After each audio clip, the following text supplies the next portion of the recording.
ሓደ ላዕለዋይ በዓል ስልጣን ህወሓት መንግስቲ ፌደራል ንኩናት ኣብ ምሽብሻብ ከም ዘሎ ከሲሰሎም ሰራዊት ምክልኻል ኢትዮጵያ ናብ ትግራይ ብዝተፈላለዩ አንፈታት ከበባታት የጠናኽር ከም ዘሎ እቲ መራሒ ህወሓት ገሊጹ ዘሎ ሒዝና ኣለና። ካብ ኣስመራ ድማ ሰበር ዜና ተሰሚዑ ፖለቲካውን ወተሃደራውን መራሕቲ ህወሓት ንሻዕብያም ኪዳን ኣስመራ ኣሲሮም ተባሂሎም ኢትዮጵያ ብኽሲ መጥቃዕቲ ሰብኣዊ ኣልቦ ነፈርቲ ኣብ ጎረቤት ሃገር ኣምባሳደር ሱዳን ፀዊዓላ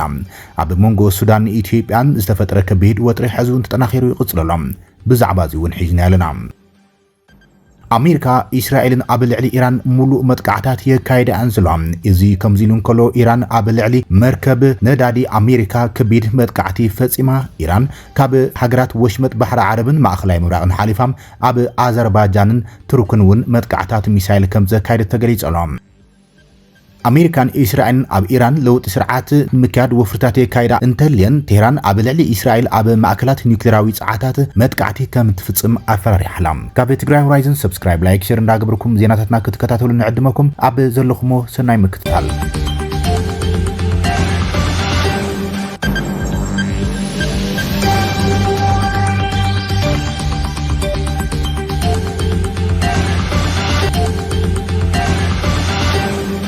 ሓደ ላዕለዋይ በዓል ስልጣን ህወሓት መንግስቲ ፌደራል ንኩናት ኣብ ምሽብሻብ ከም ዘሎ ከሲሰሎም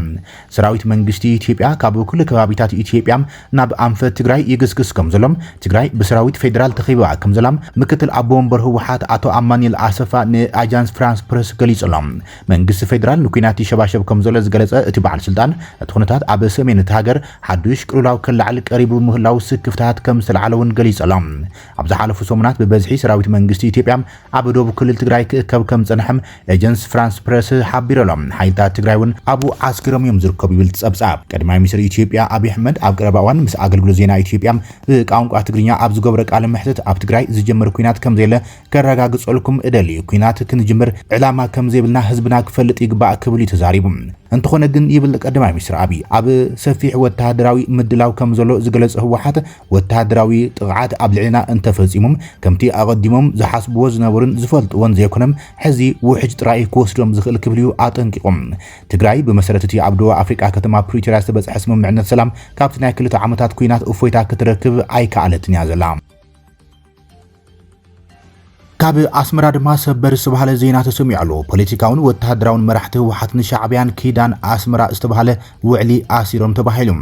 እዚ ድማ ወጥሪ ኣብ መንጎ እቶም ሓይልታትን መንግስቲ ኢትዮጵያን እናሓይለ ኣብ ዝኸደሉ ዘለዋን ብምዃኑ ዝተሰምዐ ኣገዳሲ ምዕባለ ኮይኑ ተቐልቂሎም ካብ ፖለቲካውን ወተሃደራውን ክንፍታት ህወሓት መስርሕ ጽምዶ ዝያዳን ምጥንኻር ብዝብል ናብ ኣስመራ ተጓዒዞም ከም ዝቐነዩ ጎስጎስቲ እቲ መስርሕ ዝኾና ማሕበራዊ መራኸቢታት ብስፍሓት ጸብጺበን እየን ህወሓት ንግደፍን ርክብ ህዝብታት ትግራይን ኤርትራን ከም ግሉባብ ተጠቒሞም ኣብ ወሰና ትግራይን ኤርትራን ዝጀመርዎ ጽምዶ ሕዚም ብብርኪ ፖለቲካውን ወተሃደራውን ላዕለዎት መራሕቲ ኣብ ኣስመራ ተመኺርሎም ናብ ኪዳን ኣስመራ ዝብል ውዕሊ ከም ዝኣሰሩም ኣፍኛታት ስርዓት ህግደፍ ዝኾኖም ገጻት ማሕበራዊ መራኸቢታት ይሕብራሉ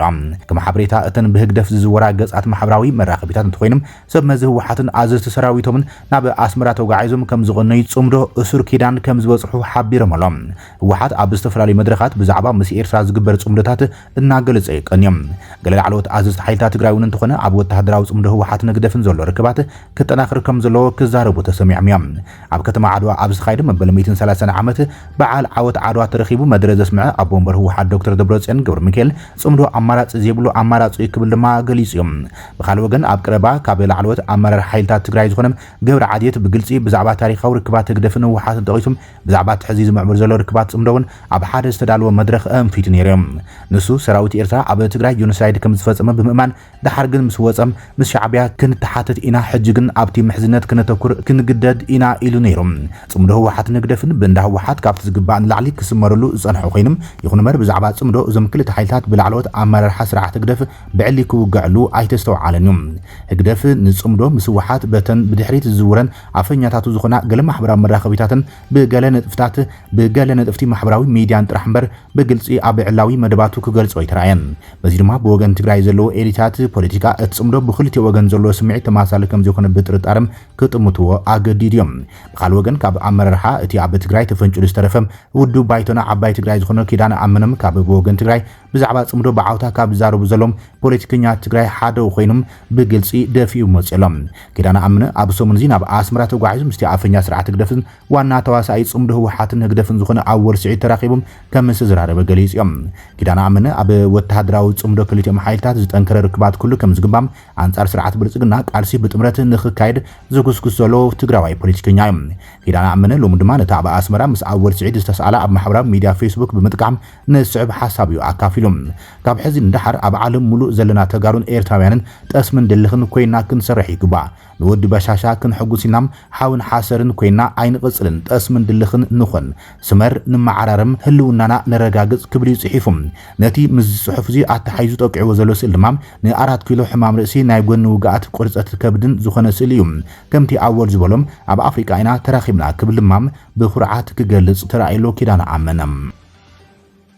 ኢትዮጵያ ብስንኪ ኣብ ጎረቤት ሃገር ሱዳን ዝተኻየደ መጥቃዕቲ ዱረን ዝቐረበላ ክስ ስዒቡ ንኣምባሳደር ሱዳን ፀዊዓ ኣዘራሪባ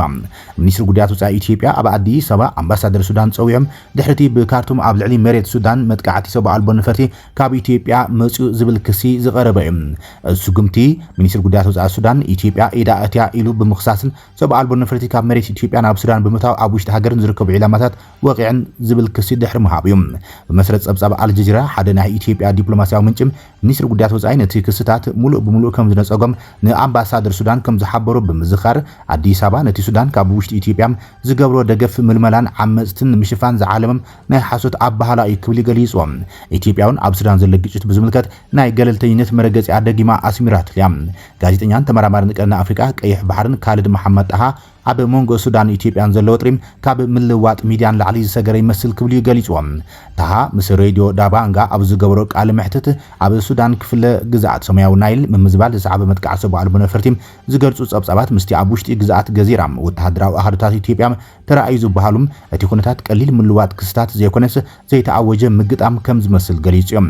ኢትዮጵያ ሱዳን ኣብ ግጭት ሱዳን ንምስታፍ ካብ ክልል ትግራይ ዕጡቃት ብምምልማል ብምኽሳስ ካብ ደቡባዊ ወጥሪም ናብ ውሽጣዊ ግጭታት ነፍሲ ወከፍ ሃገር አንጻር ተኻልን ምጥቃም ምቅያርን ዘንጸባርቕ ምዃኑ ድማ እቲ ተንታኒ ወሲኹ ገሊጸሎም ዓለም ለኻዊ ኩነታት ከመልክትን ከሎ ድማ ክልቲና ሃገራት ነቲ ንሱ ዝገለጾ ስትራቴጂም ኣፍርጦ መሃብ ምድንጓይን ዝኽተላ ይመስላ ኣብ ዞባውን እግራውን ዳይናሚክስ ለውጢ እናተጸብያም ብወግዒ ክፉት ምግጣም ከኣወጃም ፖለቲካዊ ምዕባለ ምዕቃብ ይብል እቲ ዝፍጸም ዘሎ ካብቲ ሰፊሕ ዞባዊ ሃዋህው ክፍለ ኣይክልን እዮም ዝበለ ንሱም ኣብ መንጎ ኣሜሪካን እስራኤልን ብሓደ ወገን ኢራን ድማ በትኻልእ ወገን ዝለዓለ ወጥሪ ከም ዘሎ ብምጥቃስ እዚ ድማ ንነብሰን ዳግማይ ንምቕማጥ ዝደልያ ዞባዊ ሓይልታት መኽፈቲ ክፈጥር ከም ዝኽእል ገሊፆም ኢኮኖሚያውን ወተሃደራውን ህርፋን ዘለዋ ንገዛ ርእሳ ከም ትቕልቀል ዘላ ዞባዊት ሓይሊ እትርኢ ኢትዮጵያ ሕዚ ዘሎ እዋን ጂኦፖለቲካዊ ዘይርጉፅነት ብፍላይ ኣብ ዶባታን ኣብ ዳይናሚክስ ፀጥታ ቀይሕ ባሕርን ጽልዋ ንምስፋሕ ከም ዕድል ክትሪኦ ከም እትኽእል ታሃ ኣመልኪቱ ዘሎ ብመሰረት ኣገላልጻ ታሃ ሱዳን ቀጥታዊ ተሳትፎ ኢትዮጵያ ኣብቲ ኩናት ኢላ እትኸሰሉ ግዘም ምክልኻልን ቅድመ ምክልኻልን ዝመስል ኮይኖም ምብራቃዊ ደቡብ ሱዳን ክፉት ሜዳ ከም ዘይኮነን ኣብ ዞባዊ ግጭታት ንዓበይ ዝኸይ ዘሎ ኣጠቓማ ሰብኣዊ ኣልቦ ንፈርቲም ክለኣየራ ቀይሕ መስመር ከም ዝኾነ ኣመልኪታ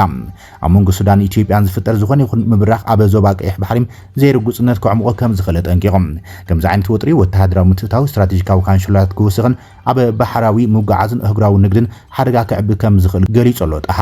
እቲ ተንታኒ ብተወሳኺ ኣብ ምብራቃዊ ደቡብ ሱዳን ዝዓቢ ዘሎ ወጥሪ ኣብ ውሽጢ ሱዳን ዝካየድ ዘሎ ኩናት ንምፍታሕ ዝካየድ ዘሎ ጻዕርታት ከጸጉሞ ከም ዝኽእል ኣጠንቂቖም ምብራቃዊ ግንባር ምኽፋት ወተሃደራዊ ጸጋታት ምብታን ጻዕርታት ሰፈራ ዘተሓላልኽን ነቲ ግጭት ዝዓምቆ ዞባዊ ሸነኽ ዝህብን እዩ ዝብል እቲ ተንታኒም እዚ ድማ ነቲ ኩናት ከናውሕን ምስ ሰፊሕ ጂኦፖለቲካዊ ውድር ቀርኒ ኣፍሪካ ቀይሕ ባሕሪ ብዝያዳ ከራኽቦ ከም ዝኽእል ሓቢሮሎም ኣሜሪካን እስራኤልን ኣብ ልዕሊ ኢራን ሙሉእ ወተሃደራዊ መጥቃዕትታት የካይዳ እየን ዘለዋ ኢራን ድማ ኣብ ወሽመጥ ዓረብ ንመርከብ ነዳዲ ኣሜሪካ ወቂዓታ መንግስታዊ ቴሌቪዥን ኢራን ዝሓለፈ ሐሙስ ንሓንቲ ኣብ ወሽመጥ ዓረብ እትርከብ ነዳዲ እትፅዕን መርከብ ኣሜሪካ ብሚሳይል ከም ዘወቕዐት ሓቢራላ ሓለዋ ሰውራ ኢራን ብመንግስታዊ ቴሌቪዥን ኣብ ዘውፅኦ ጸብጻብ እቲ መርከብ ኣብ ሰሜን ሓለዋ ሰውራ ኢራን ብመንግስታዊ ቴሌቪዥን ኣቢሉ ኣብ ዘርግሖ መግለጺ እታ መርከብ ኣብ ሰሜን ወሽመጥ ፋርስ ብሚሳይል ከም ዝተወቕዐት ከምኡን ኣብ ዝሕዚ እዋን ሓዊ ትነድድ ከም ዘላ ይገሊጹ እዚ ብነጻ ዘይተረጋገጸ ፍጻመ ሓለውቲ ነቲ ንወሽመጥ ምስ ህንዳዊ ውቅያኖስ ዘራኽብን ኣገዳሲ መስመር መተሓላለፊ ነዳድን ጋዝን ዝኾነ መጻብ ሆርሙዝ ሙሉእ ቁጽጽር ከም ዘለዎ ኣብ ዝገልጸሉ ዘሎ እዋን ተፈጺሙ እዚ ከምዚ እንከሎ ኢራን ኣብ ኣዘርባይጃን እውን መጥቃዕቲ ፈጺማላ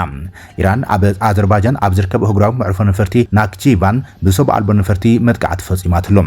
ኣብቲ ምስ ኢራን ቱርክን ዝዳው ስትራቴጂካዊ ቦታ ኣብ ዝርከብ ህጉራዊ መዕርፎ ነፈርቲ ናክቺቫን ፍንጀራ ተሰሚዑሎም ሰመዛ ኣዘርባይጃን ነቲ መጥቃዕቲ ብምኹናን መርሲ ናይ መሃብ መሰሎም ዝተሓለው ምዃኑ ጠንቂቖም እዚ ፍጻመ እቲ ዞባዊ ግጭት ኮይኑ ማእከላይ ምብራቕ ክዝርጋሕ ይኽእል እዩ ዝብል ስክፍታት ኣላዒሎም ኣሜሪካን እስራኤልን ኣብ ልዕሊ ኢራን ሙሉእ መጥቃዕታት የካይዳ ኣንዘላ ኣሜሪካ ንእስራኤልን ኣብ ልዕሊ ዕላማታት ኢራን ማዕበል መጥቃዕቲ ክጅምራ እንከለዋም እዚ ድማ ቆልጡፍ ምፍዳይ እስላማዊት ሪፐብሊክ ኣበጊስዮም ፕሬዚደንት ኣሜሪካ ዶናልድ ትራምፕ ላዕለዋይ መራሒ ኢራን ኣያቶላ ዓሊ ኻማኒ ድሕሪ ምቕታሉ ምርግጋጹ እቲ ወጥሪ ዝያዳ ተጓሂሩ ቀፂሉ ዘሎ ከቢድ ንጹርን ቦምባታት ኣብ ሙሉእ ሰሙን ብዘይ ምቁራጽ ወይ ድማ ዕላማና ሰላም ኣብ ማእከላይ ምብራቕ ንምዕዋት ኣድላይ ክሳብ ዝኾነ ክቕጽል ክብል ትራምፕ ጽሒፉ እዮም ፕሬዚደንት ኢራን መሱድ ፔዜሽኪያን ካልኦት ክልተ ላዕለዎት ሰበስልጣን ድሕሪ ሞት ኻሜኒ ኣብ መሰጋገሪ እዋን ነቲ ሃገር ክመርሕዋ ምዃኖም መንግስታዊ ቴሌቪዥን ሓቢሩ እዮም ኣሜሪካን እስራኤልን ዘካይድዎ ዘለዎ መጥቃዕታትን ኣብ ኢራን ስርዓታዊ ለውጢ ንምምጻእ ዝዓለመ ምንቅስቓስ እንተካይዶም ኢራን ኣብ ልዕሊ ቀንዲ ማእከላት ኒውክሌር እስራኤል መጥቃዕቲ ከም ትፍጽም ተሓንያላ ኢራን ኣሜሪካን እስራኤልን ኣብ ቴህራን ለውጢ ስርዓት ንምምጻእ እንትደፍአን ንኒውክሌራዊ ሳይት እስራኤል ዕላማ ክትገብር ምዃና ኣፈራሪሓላ እቲ ኣብ ምድረ በዳ ነገብ ብጽኑዕ ዝሕሎ መሳለጥያ ማእከላይ መደብ ኒውክሌራዊ ኣጽዋር እስራኤል ምዃኑ ዘመኑ ኮይኖም ሶማያ እቲ መጥቃዕቲ ክካይድ እንተኽኢሎም ከቢድ ሓደጋ ከስዕብ ከም ዝኽእል እዮም ዘጠንቅቑ ዘሎም ኢራን ለውጢ ስርዓት ተተኸቲሉ ንኒውክሌራዊ ማእከላት እስራኤል ዕላማ ክትገብር ምዃና ብግልጺ ኣፈራሪሓ ዘላ ኢራን እስራኤልን ኣሜሪካን ኣብ እስላማዊት ሪፐብሊክ ስርዓት ለውጢ እንተደልየን ንኒውክሌራዊ ቦታ ወቂዕናም ዕላማ ክንገብር ምዃና ክፍለጥ ኣለዎ ኢላላ ፍርቂ ወግዓዊ ማዕከን ዜና ኢሳና ሓደ ወታደራዊ በዓል ስልጣን ኢራን ብምጥቃስ ዝኾነሉ ምኽንያት ሚኒስትር ምክልኻል እስራኤል ካትዝ ነቲ መርገጺ ዝሕዝ ሰብ ዘየማት ዕላማ ምውጋድ ክኸውን ክብል ድሕሪ ምጥንቃቕ እዩ እቲ ብተለምዶ ማእከላት ኒውክሌር እስራኤል ወይ ድማ ዲሞና ዝፍለጥ ማእከል ምርምር ኒውክሌር ሽሞን ፕሬስ ነገብ ኣብ ደቡባዊ እስራኤል ኣብ በረኻ ነገብ ይዝርከብ ካብ ቤርሻባ ዝዓበየት ከተማ ኣብ ምድረ በዳ ነገብ እስራኤል ንደቡባዊ ምብራቕ 30 ኪሎ ሜትር ርሒቓ ትርከብ እያ ካብ ደቡብ ዮርዳኖስ ንምዕራብ 25 ኪሎ ሜትር ካብ ደቡብ ግብፂ ንምብራቕ ድማ 75 ኪሎ ሜትር ርሒቓ ትርከብ እያ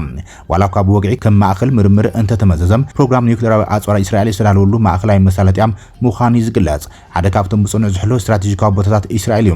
ብመሰረት ጸብጸባት ህንጸት ናይዚ ቦታ ብ1958 ዝጀመረ ኮይኑ እቲ ብኸቢድ ማይ ዝሰርሕ ኒውክሌራዊ ሪኣክተር ኣብ መንጎ 1962 1964 ኣብ ዝነበረ እዋን ንጡፍ ኮይኑ ነይሩ እስራኤል ኒውክሌራዊ ቦምባታት ዘድሊ ቁልፊ ንብረት ዝኾነ ፕላቲኒየም ከተፍሪ ኣኺልዋ እዮም ዲሞና ምስቲ ብ1958 ንኣጽዋር ኒውክሌራዊ ቴክኖሎጂ ንምድጋፍ ዝተፈጥረ ራፋኤል ኣድቫንስድ ዲፌንስ ሲስተምስ ኮይኑ ዝሰርሕ ነይሩ እቲ ቦታ ምስ ኒውክሌራዊ ኣጽዋር ዝተኣሰር ቀንዲ ማእከል ምርምርን ምዕባልን ምፍራይ ኮይኑ እዮም ሞርዳኮይ ባኑኑ ካብ 1977 ክሳብ 1985 ኣብ ድሕሪ ምስራሕ ኣብ 1986 ዝርዝር ሓበሬታ ክሳብ ዝገልጽ እቲ መሳለጥያ ኣዝዩ ምስጢራዊ ኮይኑ ይጸኒሖም ስእልታቱን ንዓቕን ኒውክሌራዊ ትሕተ ቅርጺ እስራኤልን ዘቃልዑ ነይሮም እስራኤል ፈራሚት ውዕል ዘይምዝርጋሕ ኒውክሌራዊ ኣጽዋር NPT ኣይኮነትን እዚ ማለት ትካል ዓለም ለኻዊ ቁጽር ኒውክሌር ነቲ ቦታ ዲሞና ናይ ምፍታሽ ስልጣን የብሉን ማለት እዩ ክብራትን ፍትዋትን ተኸታተልቲ ዜናታትና ነይ ሰዓት ዝበልናዮም ሓደሽቲ ምዕባለታትን እዋናዊ ዜናታትን ዛዚምና ኣለና ንሰናይ ምክትታልኩም ነመስግን ሰላም